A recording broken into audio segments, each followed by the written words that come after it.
Subscribe to our channel by clicking the subscribe button. Click the bell button and enjoy the latest uploads from our channel. حضرت فضل بن عباس کہتے ہیں جب میں نے حضور کو لحد میں اتارا تو یہ حضرت فضل بن عباس دائیں بائیں جاتے تھے. تو حضرت صدیق اکبر نے کہا کہ آپ قریبی بھی ہیں, حضور کے چچا زاد بھی ہیں, تو کوئی بات کرنا چاہتے ہیں حضور سے اتر جائیں گے لحد میں. تو یہ حضور علیہ السلام کی لحد میں اتر گئے.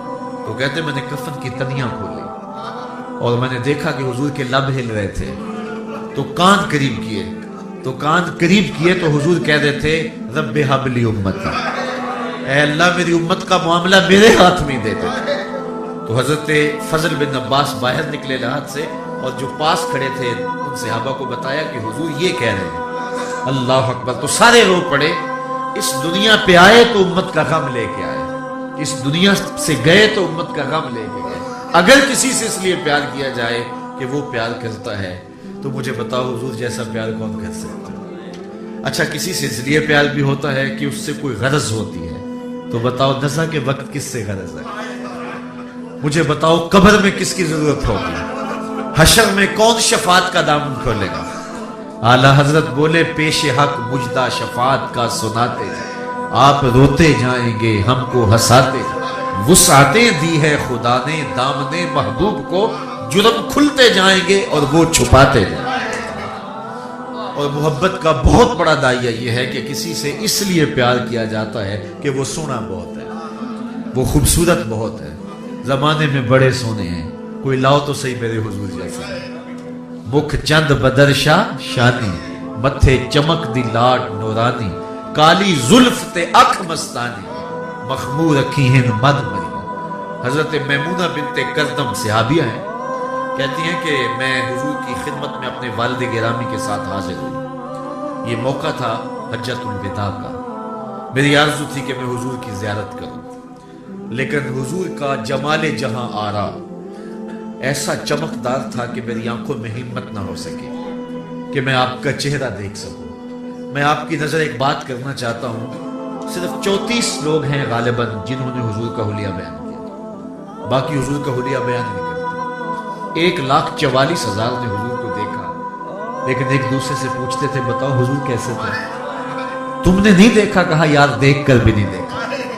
حضرت حسان بن ثابت کہتے ہیں لوگوں جو میں حضور کا حلیہ بیان کرتا ہوں تو میرے پاس حضور کو دیکھنے کا ایک طریقہ تھا, اور وہ کیا؟ فلما نظرت الی انوارہ فودعت کفی علی عینی خوفا من ذہاب بصری. میں اپنی آنکھوں پہ انگلیاں رکھ کے انگلیوں کی اوٹ سے حضور کے چہرے کو دیکھتا تھا کہ حضور کے جلووں کی چمک سے آنکھوں کی بینائی نہ جاتی رہے. یہ کون کہہ رہے ہیں؟ حضرت حسان بن ثابت. اور آپ جانتے ہیں حضرت حسان رضی اللہ تعالیٰ عنہ شاعر ہیں, اور اچھی طرح آپ سارے جانتے ہیں شاعر حسن دیکھنے میں بڑا دلیر ہوتا ہے, اور یہ حسن بھی پوشیدہ ہے. 70,000 بشریت کے پردے پڑے ہوئے اور شاعر دیکھ رہے ہیں, اور پھر بھی آنکھوں پہ انگلیاں رکھ کے دیکھ رہے ہیں. اور اگر یہ حسن بے نقاب ہوتا تو یہی بہتر ہے کہ وہ پردے میں روح پوش رہے. وہ اگر پردہ اٹھا دے تو کسے ہوش رہے. کسی نے لکھا ہے, شاید سب لوگوں کے لیے یہ باتیں متحمل وہ ان کی برداشت سے باہر ہوں گی اور وہ کہیں گے یہ کیا ہے, لیکن علماء نے لکھا ہے کہ اگر حضور کا حسن بے نقاب ہوتا لذاب العرش, عرش بھی پگھل جاتا, کوئی تاب ہی نہ لا سکتا حضور کے حسن کی, حضور کے جمال کی. وہ جمال اللہ نے اپنے محبوب کو دیا. اعلیٰ حضرت کے برادر بھی بولے وہ اگر جلوہ کرے تو کون تماشائی. اللہ اکبر. تو حضور کا حلیہ بہت تھوڑے لوگ بیان کرتے ہیں, ہمت نہیں تھی.